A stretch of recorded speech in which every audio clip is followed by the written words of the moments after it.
everybody, it's Rosie. You know what's going on. Found in my last video. If you notice at the end, if you watched that far, I said there's like 11 more parts to go. I was wrong. It's 4 after this part.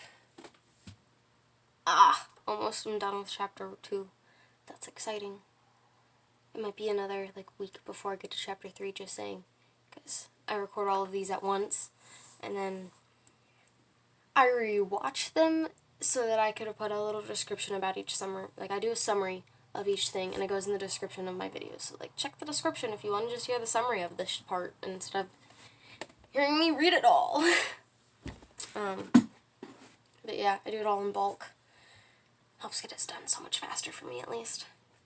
We're gonna get started. Chapter 2, The Planting of English America. Maryland, Catholic Haven. Page 33. I am on this part. Interesting. I thought I was on the next part. We're gonna start now. Maryland, the second plantation colony, but the fourth English colony to be planted, was founded in 1634 by Lord Baltimore, of a prominent English Catholic family. He embarked upon the venture partly to reap financial profits and partly to create a refuge for his fellow Catholics.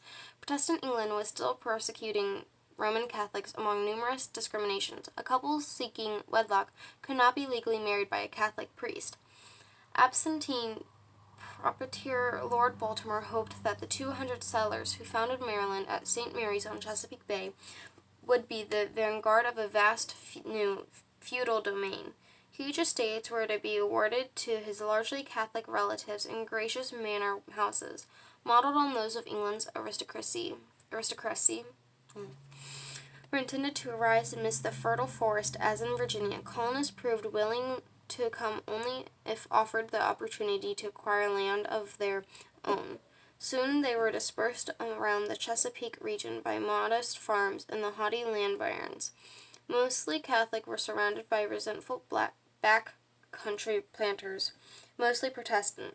Resentment flared into open rebellion near the end of the century, and the Baltimore family for a time lost its proprietary rights.